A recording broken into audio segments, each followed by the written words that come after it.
অভিষেকের এই সাংবাদিকদের থ্রেট করা, বড় বড় কথা বলা, বড় বড় কথা বলতে গিয়ে কি হয়েছিল সোনারপুরে ভুলে গেছে এত তাড়াতাড়ি, নাকি আবার মনে হচ্ছে যে আরেকটু ডিম ট্রিটমেন্টের প্রয়োজন রয়েছে? তো ডিমটাকেও ড্রাগ অ্যাডিকশনের মতো এসে গেছে এখন। যতক্ষণ না ডিম খাচ্ছে ততক্ষণ অব্দি অসভ্যতাম করে যাবে। ও একটা মাফিয়া। অভিষেক আবার একটা পলিটিশিয়ান নাকি? ও একটা মাফিয়া, একটা পলিটিক্যাল মাফিয়া। ওর ওই যে সুমিত রায় যে পিএ, ও তো এই গোটা মাফিয়া নেটওয়ার্কটা তৈরি করেছিল পলিটিক্সে। কোন বিশ্বাসে মানুষ এদেরকে ভোট দেবে? এই দলটা উঠে যাওয়া মঙ্গল। নির্বাচন কমিশনের কাছে অনুরোধ থাকবে দলটাকে অবিলম্বে বহিষ্কার করা হোক। যে চাকরিটা পাওয়ার অধিকার ছিল কামারহাটির কোন শিক্ষিত বেকার যুবকের, সেই চাকরিটা এই মদন মিত্র, গোপাল সাহারা লাখ লাখ টাকা করে বিক্রি করেছে। এই মদন মিত্র বলবেন আমি কিছু জানি না, ওলাভলি ওলাভলি, ওই সামনে ওলাভলি আর পেছনে কত মাল কামালি। এইটাই হচ্ছে মদন মিত্রদের মতো রেজিস্টার্ড চোরদের চরিত্র। এর মধ্যে কে পদত্যাগ করবে, কে থাকবে, দলটাই তো উঠে গিয়েছে। তৃণমূল বলে দলটাই তখন ছিন্নমূল হয়ে গেছে। তৃণমূল বলে কিছু আছে নাকি দলটা পশ্চিমবঙ্গের মাটিতে? কিন্তু এই ধরনের ক্রিমিনাল এর একদিনও জেলের বাইরে থাকা উচিত নয়। একদল বামাতি মানে ওই নকশাল টাইপের অতি বাম, আর জামাতি মানে উগ্রপন্থী মুসলমান ছাড়া মমতা ব্যানার্জির পাশে কেউ থাকবে না। কতটা দৈন্য দশা হলে আর মমতা ব্যানার্জি কতটা অপদার্থ এবং দুর্বল একজন দলনেত্রী হলে ভোটে হারার এক মাসের মধ্যে না সাংসদ ধরে রাখতে পারছেন, না কাউন্সিলর ধরে রাখতে পারছেন, না বিধায়ক ধরে রাখতে পারছেন। অভিষেক বন্দ্যোপাধ্যায়ের বাড়িতে তার আত্মসহায়কের খোঁজে তল্লাশি করেছিল পুলিশ, এবং যখন সাংবাদিকরা প্রশ্ন করেছেন সেই প্রশ্নের চটে গিয়ে অভিষেক আঙুল তুলে উত্তর দিয়েছিলেন। কি বলবেন? ওরা আবার ডিম খেতে ইচ্ছা হয়েছে। এই সমস্ত উদ্ধত্ত, এই সমস্ত অহংকার, এই ধরনের শরীরী ভাষা, অভিষেকের এই সাংবাদিকদের থ্রেট করা, বড় বড় কথা বলা, বড় বড় কথা বলতে গিয়ে কি হয়েছিল সোনারপুরে ভুলে গেছে এত তাড়াতাড়ি, নাকি আবার মনে হচ্ছে যে আরেকটু ডিম ট্রিটমেন্টের প্রয়োজন রয়েছে? আসলে কি বলুন তো, লাথকা ভূত বাতসে নেই মানতে। মানে ওর যে ট্রিটমেন্টটা পাওয়া প্রয়োজন সেটা সোনারপুর দেখিয়ে দিয়েছে, সোনারপুরের মানুষ দেখিয়ে দিয়েছে যে যতদিন জেলের বাইরে আছে ততদিন একে ডিম খাওয়াও। আর ওরও চাহিদা শরীরের মধ্যে, ওই কিসব জিম টিম করে না তো, শরীরের মধ্যে ডিমের অত্যন্ত চাহিদা বেড়ে গেছে। একবার ডিম খেয়েছে, এরপর নেশা লেগে গেছে ডিমের, ওই জন্য আমাকে ডিম দাও ডিম দাও। সাংবাদিকরা আপনারা প্রশ্ন করেছেন, ভদ্রের মতো ভদ্র লোকের মতো প্রশ্ন করেছেন, কথা বলেছেন, ওটাও কি করে মেনে নেবে? ও মেনে নিতে পারছে না। ও ডিম ছুটছে না কেন, ডিম ছুটছে না কেন, পাগল হয়ে গেছে। ও ডিমটাকেও ড্রাগ অ্যাডিকশনের মতো এসে গেছে এখন। যতক্ষণ না ডিম খাচ্ছে ততক্ষণ অব্দি অসভ্যতাম করে যাবে। তো সাংবাদিক বন্ধুদের অনুরোধ করবো, যদি এই ধরনের অভব্যতা অসভ্যতা দেখেন তাহলে আপনারাও পকেটে দু চারটে ডিম রেখে দিন। একাধিক মহলে প্রশ্ন উঠছে, এখনো এই ঔদ্ধত্য কেন তার? এত তল্লাশি করে গ্রেফতার হবেন কি অভিষেক ব্যানার্জি? না না, ও যে ধরনের ক্রাইম করেছে একদিনও জেলের বাইরে থাকা উচিত নয়, একদিনের জন্য। ও তো একটা মাফিয়া। অভিষেক আবার একটা পলিটিশিয়ান নাকি? ও একটা মাফিয়া, একটা পলিটিক্যাল মাফিয়া। ওর ওই যে সুমিত রায় যে পিএ, ও তো এই গোটা মাফিয়া নেটওয়ার্কটা তৈরি করেছিল পলিটিক্সে। আমার চেয়ে ভালো এই প্রসঙ্গে কুণাল ঘোষ বলতে পারেন কি পিএ কিভাবে ফ্যান ক্লাব তৈরি হয়ে কিভাবে লুটপাট হয়েছে, কিভাবে তৃণমূল স্তরীয় কর্মীদেরকে অত্যাচার হয়েছে, এটা কুণাল ঘোষ বারবার বলছেন, আপনারা নিশ্চয়ই খেয়াল করছেন। তো সুতরাং এই ধরনের মাফিয়া যদি জেলের বাইরে থাকে তাহলে মনে হয় সমাজের জন্য সেটা অমঙ্গল।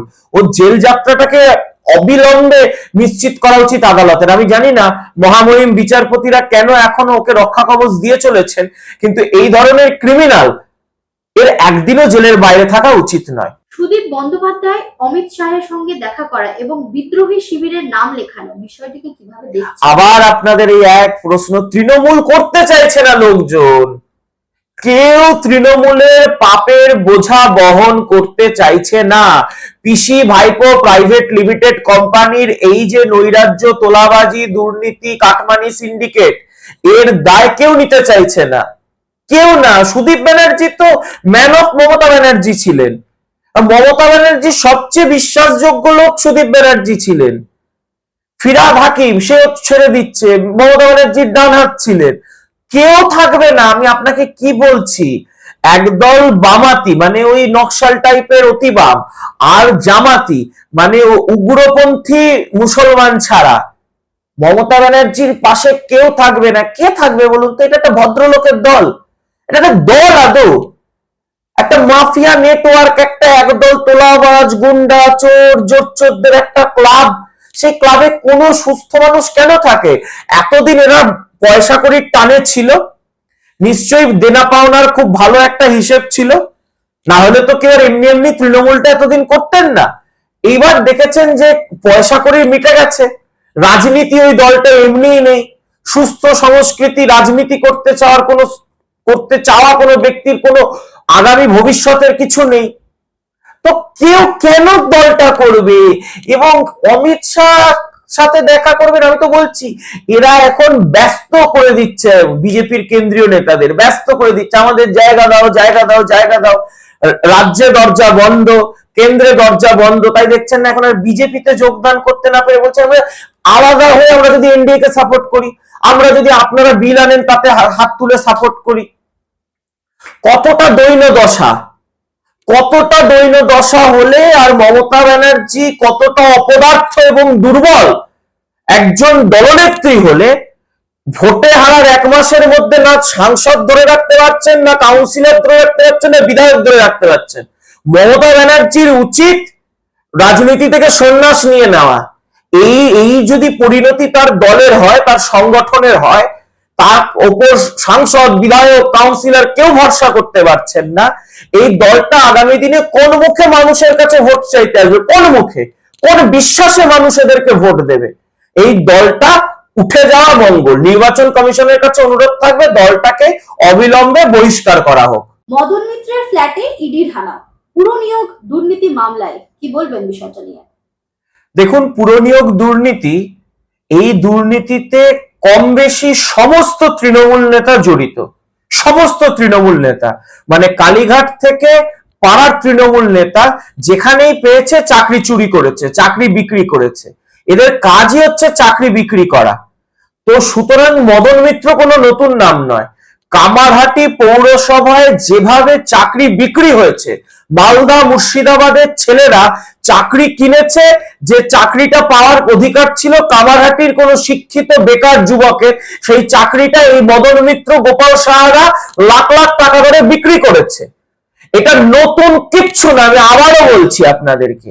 এই মদন মিত্র বলবেন আমি কিছু জানি না, ওলাভলি ওলাভলি, ওই সামনে ওলাভলি আর পেছনে কত মাল কামালি।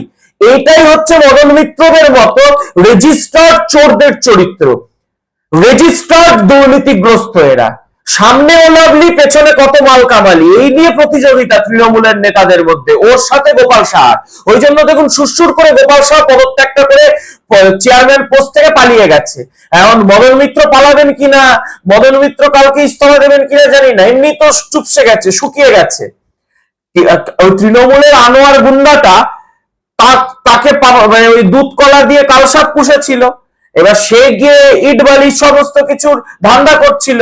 এবার সেই ধান্দায় যখন ঝামেলা লেগেছিল, ওই পচা ডিম ছুঁড়ে বেড়েছিল। এইবার আপনি দেখবেন এই যে এখানে শুধু তাই নয়, মদন মিত্র কেন একা বলছেন, তৃণমূল কংগ্রেসের যে কটা কাউন্সিলর রয়েছে 90% কাউন্সিলর কামারহাটি পৌরসভায় চাকরি দুর্নীতি চাকরি বিক্রির সাথে যুক্ত। কোন এক সিআইসি, সে দেশপ্রিয় নগরের কাউন্সিলর, সে তার মেয়ের জন্য চাকরি বিক্রি করেছে, কিনেছে অন্যের থেকে। কোন এক 24 নম্বর ওয়ার্ডের কাউন্সিলর, তার বিরুদ্ধে তো তৃণমূলের ছেলেরাই বলেছিল যে লোকটা চাকরি চোর। সুতরাং মদন মিত্র নিয়ে আলাদা করে বলার কি রয়েছে? মদন মিত্র এর আগে অনেক পাপ করেছেন, এর আগে অনেক দুর্নীতি করেছেন, জেল খেটেছেন নির্লজ্জের মতো, তারপর ওলাভলি ওলাভলি বলতে বলতে মানুষের কাছে ভোট চাইতে আসেন। যদি কোনো সভ্য সুস্থ রক্ত মাংসের মানুষ হতো ঘর থেকে বেরোতো না। কিন্তু এরা তো মানে 4 to the power infinity ultra pro max লেভেলের চোর হচ্ছে এরা, আর তেমনি হচ্ছে হলো নির্লজ্জ বেহায়া। সুতরাং এরা এরপরে মানুষের কাছে মুখ দেখাতে পারে, এদের জন্য জেল হেফাজত আর না হলে পচা ডিম, এই দুটোই অপেক্ষা করছে। অন্যদিকে দেখা যাচ্ছে সায়নী ঘোষকে সরানো হলো যুব সভাপতির পদ থেকে, বিজেপিতে যোগ দিতে পারেন কি? একাধিক মহলে তো আলোচনা হচ্ছে এই বিষয়টা। শুনুন, ওই তৃণমূল কংগ্রেসের কে কোথায় পদত্যাগ করছে ওই নিয়ে আমার কোনো ইন্টারেস্ট নেই।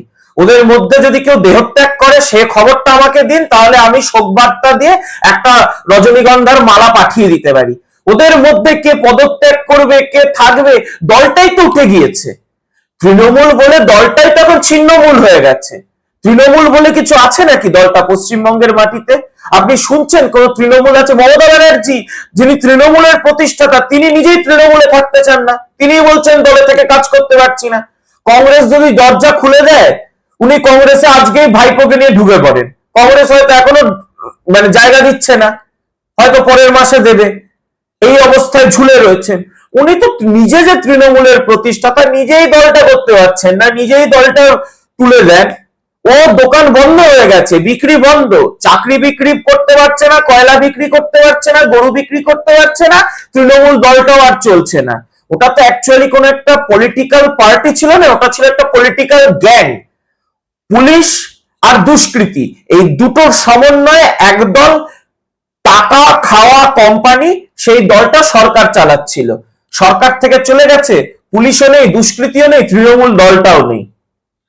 অন্যদিকে দেখলাম তথাগত রায় কিছুদিন আগে উদ্বেগ প্রকাশ করেছিলেন যে শিবলিঙ্গে যে কন্ডম পরাতে পারে তাকে যেন নেওয়া না হয়। সায়নী ঘোষের ভবিষ্যৎ কি হতে পারে? শুনুন, বিজেপিতে সায়নী ঘোষদের মতো মহিলার কোনো জায়গা নেই। সায়নী ঘোষ এমনি এমনি ওই মুখে স্কার্ফ বেঁধে, মাস্ক বেঁধে, টুপি পরে, গলায় ওড়না দিয়ে এমনি এমনি ওই ভূত সেজে, এই ভাবুন এই গ্রীষ্মের এই প্রখর দাবদাহর মধ্যে কিরকম একটা কিংভূত কিমাকারের মতো সাজ দিয়ে আসছেন, দেখে মনে হচ্ছে যেন আমরা 2020-21 সালে ফিরে গেছি। লকডাউনেও আমরা ওই মাথায় টুপি, মুখে মাস্ক, গলায় ওড়না ঝুলিয়ে ওইভাবে লুকিয়ে আসতাম না। সুতরাং এদের যদি বিজেপিতে নেওয়ার কোনো সম্ভাবনা এদের কাছে থাকতো, এরা জানতো, তাহলে এরা এভাবে মুখ লুকিয়ে আসতো না। এরা জানে যে বিজেপিতে এদের কোনো স্থান নেই। এবার আমায় একটু জায়গা দাও মায়ের মন্দিরে বসে, আমি অনাহুত একজন, এইরকম করে ওই মান্নাদের যেমন গান ছিল, এরা সেই গানের অনুপ্রাণিত নিজেরাই বলছে আমরা এনডিএ কে সাপোর্ট করতে চাই, নরেন্দ্র মোদীকে সাপোর্ট করতে চাই, আমরা তৃণমূল থাকতে চাই না। আমরা কি করতে পারি? আমরা তো দরজা জানলা খিল দিয়ে ছিটকিনি দিয়ে বন্ধ করে রেখেছি। এরা এরপরেও বলছে আমরা আসতে চাই, আসতে চাই, নাও নাও নাও, আমাদের নাও। আমরা দল বন্ধ করে দিয়েছি, বলছে ঠিক আছে, আমরা আসল নকল কিরকম এখন তৃণমূল চলছে তো বোঝা যাচ্ছে না, কোন সার্কাস চলছে, যে আমরা এনডিএ কে সাপোর্ট করব। তোমরা না চাইলেও আমরা সাপোর্ট করব, তোমরা না বললেও সাপোর্ট করবো। ঘন্টার পর ঘন্টা আমাদের মন্ত্রীদের বাসভবনের সামনে গিয়ে বসে থাকছে। কি জ্বালা বলুন তো, ঘন্টার পর ঘন্টা গিয়ে বসে আছে, আমাদের না, আমাদের না, আমাদের না, আমাদের নাও করছে। সুতরাং একটা কথা স্পষ্ট, ভারতীয় জনতা পার্টিতে কোন তৃণমূলের চোর জোচ্চোর তোলাবাজ দুর্নীতিগ্রস্ত এবং হিন্দু সংস্কৃতিকে অপমান করা, হিন্দু ধর্মকে অপমান করা কোন তৃণমূলের স্থান নেই। কিন্তু এরা যদি এখন যেচে নিজেরাই এনডিএ কে সাপোর্ট দেয়, নিজেরাই বিল পাসের সময় হাত তুলে এনডিএ কে ভোট দেয়, সেটা এখন কি করে আটকাবো বলুন? তাহলে তো হিংস্র পদ্ধতিতে তবে হাত কাটতে হবে, সেটা তো করতে পারি না। সমাজ সেবা রাজনীতি করা মানুষরা মৃত্যুর আগের দিন পর্যন্ত জনগণের সঙ্গে থাকবো। তৃণমূলের প্রাথমিক সদস্য পদে ইস্তফা দিয়ে প্রতিক্রিয়া মানস ভুঁইয়ার। এই সমস্ত নীতি কথা এতদিন মনে পড়েন নিকিতার? ওসব কোনো নীতি কথাতে এরা চলেও না, মানেও না। ওসব নীতি কথা দিয়ে কোনো তৃণমূলই, সে আবার এমএলএ ছিল, মন্ত্রী ছিল, সে তার জীবনে রাজনীতি করেছে এতে আমি বিশ্বাসী নয়। আসলে ওনার যিনি অনুপ্রেরণা ছিলেন, যাকে উনি সামনে দেখলে লাগাও সায়নী লাগাও বলে লাগানোর কথা বলতেন, তিনি তো তৃণমূলটা ছেড়ে দিয়েছেন। তো তাহলে উনি আর কি কিসের টানে তৃণমূলে থাকবেন? ওনার সায়নী তৃণমূলে নেই, তাহলে উনি তৃণমূলে কি করবেন? দেখুন পরস্পর ম্যাচ করছে, সায়নী ছেড়ে দিল, উনিও ছেড়ে দিলেন। সুতরাং এটা বুঝতে হবে, এটার মধ্যে অন্য কোনো এইসব সমাজসেবা নয়, ওসব অন্য সেবার গল্প আছে যেগুলো প্রকাশ্যে বলা যাবে না।